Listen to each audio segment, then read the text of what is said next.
Kaya yan yung sinasabi ko, bakit pa tayo mag-question and answer dito para atakihin niyo ako? Ang masusunod lang naman sa budget, 2 tao lang. Diba? Ang susunod nun na halimbawa ko ay yung budget ng Office of the Vice President. Kung makikita nyo, September 2023, merong lumabas na press release ang Makabayan Bloc. Sabi nila, may meeting kami with Congressman Martin Romualdez. Pinag-uusapan namin ang pagtanggal ng confidential funds. September yon. Pagkatapos noon, nagkwento sa akin ng isang congressman. Sabi niya, lumapit daw sa kanya si Congressman Ko at sinabihan siya na tatanggalin namin ang confidential funds ni Inday Sara. Hindi ba siya magagalit? Ang sagot naman sa kanya nung kaibigan ko na congressman, alam mo, si Inday Sara, walang pakialam sa pera yan. Magtatrabaho yan kahit anong budget. Alam niya yan. Dahil alam din yan, limitado ang pera ng gobyerno. Kaya magtatrabaho yan. Trabaho lang ang gusto niyan. Sinabihan siya. Inulit pa niya yung tanong. Tinanong niya yung congressman, sigurado ka ba na hindi magagalit si Inday Sara? Sabi niya, hindi. Kaya kung makita ninyo, doon sa budget hearing ng Office of the Vice President, ay dinefend namin ng maayos kung paano gagamitin ang confidential funds. Napapabilis ang trabaho, napapadali ang trabaho, dahil nakatarget yung mga proyekto. Pero pagkatapos nung plenary namin sa House, ay kaagad na lumabas, di ba? Walang 2 oras lumabas ang statement ni Congressman Zaldico. Ano sabi niya? Unanimous decision ng party leaders under the leadership of Congressman Martin Romualdez, tatanggalin namin ang confidential funds. At para hindi halata na inaatake nila ako, tinanggalan din nila yung mga iba pang mga departments ng kanilang confidential funds. So nakikita nyo, bumulong ang Makabayan Bloc kay Martin Romualdez. At dahil sa kagustuhan ni Martin Romualdez na hindi siya atakihin, at dahil sa gusto niyang suportahan ang Makabayan at ang NPA, nakinig siya. At ang ginawa niya, tanggalin yung budget. Alam na nila kung anong gagawin nila bago pa kami pumunta sa plenary ng House. Hindi ko alam yon. Kasi nasabihan na lang ako nung kaibigan kong congressman pagkatapos na. Nung nakita ko na nagsabi si Zaldico, tanggalin niya ang confidential funds ng Office of the Vice President.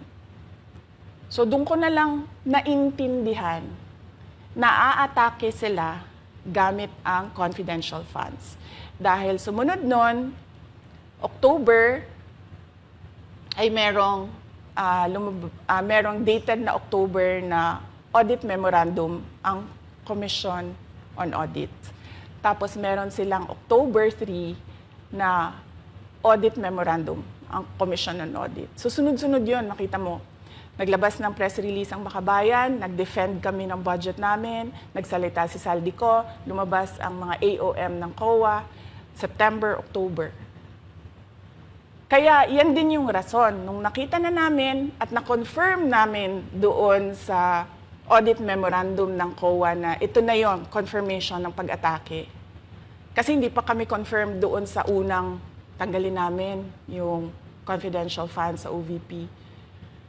Ang confirmation namin, noong nagba-budget hearing sila, at doon sa budget hearing, tinatanong nila, may AOM na ba? May AOM na ba?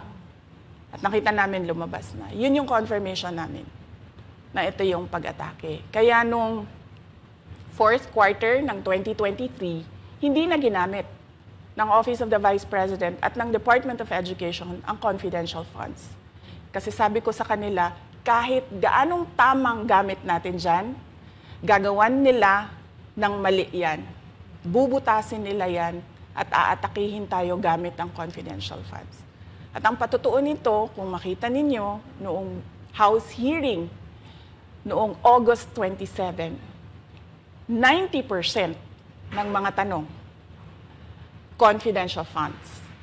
Kahit na 2024 at 2025, wala ng confidential funds ang Office of the Vice President.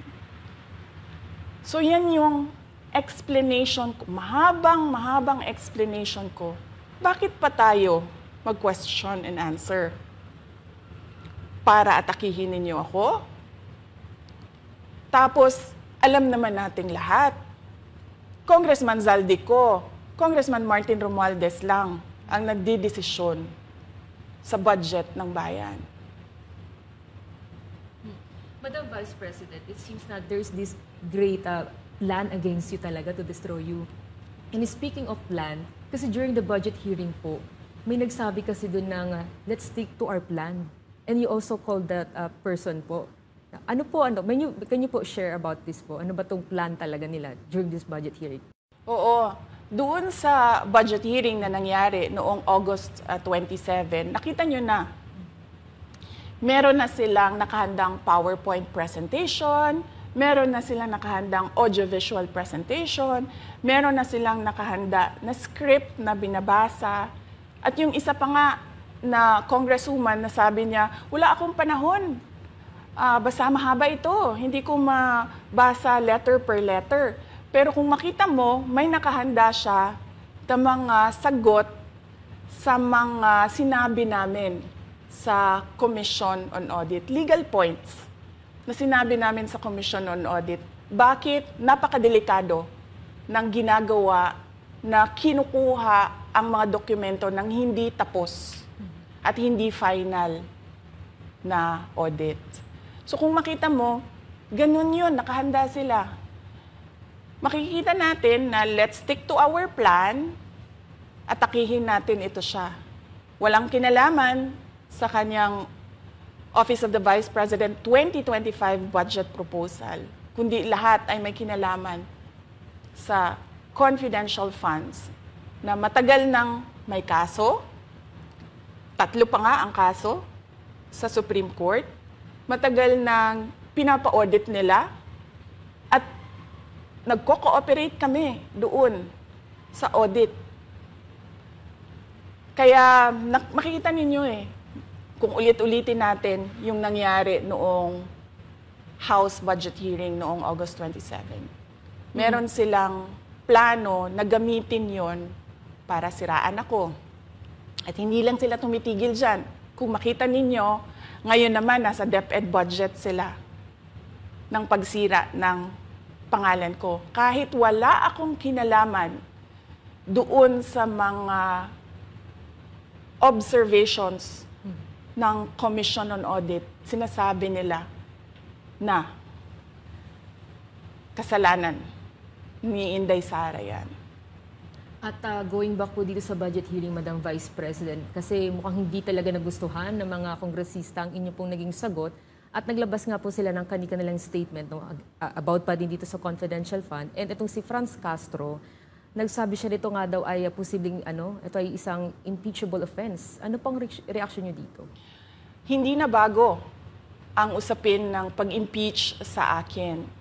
Kung babalik tayo nung nakaraang taon, ay nagsalita na si Franz Castro noong November 2023. Nagsabi na siya, ay pinag-uusapan namin ang impeachment ni Inday Sara. At nagbigay siya ng mga basehan doon sa ifa-file daw nila na impeachment. Kaya tuloy-tuloy lang yan na pinag-uusapan openly diyan sa House of Representatives ang impeachment. At lagi nandyan sa gitna si Franz Castro sa usaping impeachment sa akin. Unang-una, walang misuse ng confidential funds, walang misuse ng funds ng Department of Education. Kaya ngayon, ay pinipilit nilang gawan ng basihan yung mga sinasabi nila na impeachment sa akin. Kaya hindi bago yan na pinag-uusapan ang impeachment. Kasama yan sa plano nila laban sa akin.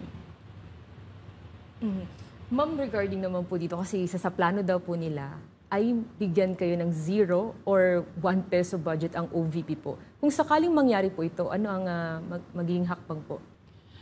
Narinig din namin na merong defunding, i-defund daw ang Office of the Vice President budget. Narinig din namin na posibleng piso lang ang ibigay na budget sa Office of the Vice President. Handa ako sa Office of the Vice President na magtrabaho kahit walang budget. Maliit lang yung opisina namin, maliit lang yung operations namin, kaya kayang-kaya namin na magtrabaho kahit walang budget. Alam naman namin na kapartiyan ng pag-atake. Kaya kami, tutuloy-tuloy lang din kami sa kailangan namin gawin para sa bayan. Madam Vice President, panghuli na lang po, no? Sa kabila po ng nararanasan ninyo na pag-atake, kaliwat kanan, at ang kalagayan po ng ating bansa, ano po ang inyong mensahe sa ating mga kababayan? Unang-una mensahe ko sa ating mga kababayan, huwag silang magpadala sa ingay ng politika. Kung makikita natin sa kasaysayan, lagi talagang inaatake ang Vice President dahil siya yung tinitingnan ng mga tao na baka magiging sunod na presidente. So lahat ng mga gustong tumakbong presidente ay uunahin nila atakihin talaga ang Vice President. Kaya huwag sila magpadala sa ingay ng paninira at politika. Pangalawa, isa-isahin nila ang bawat papel sa budget ng 2023 at 2024 at 2025. At pangatlo, kailangan magkaisa tayo na tumulong sa mga nangangailangan. Dumadami ang naghihirap na mga pamilya. Dumadami ang nakakaranas ng gutom. Kaya kailangan tayo, kaya kami tutuloy din ang trabaho namin kahit walang budget. Dahil alam namin na yan yung pinaka-importante sa ngayon. Na matulungan yung mga kababayan natin na naghihirap at walang makain. Yan yung totoong problema ng bayan natin. Once again, ma'am, maraming salamat po sa pagkakataong pinagkaloob niyo po sa amin at nabigyang linaw po ang mga isyong ngayon ay headlines po sa iba't ibang media. Maraming salamat po ni Madam Vice President. Thank you very much. Shukran.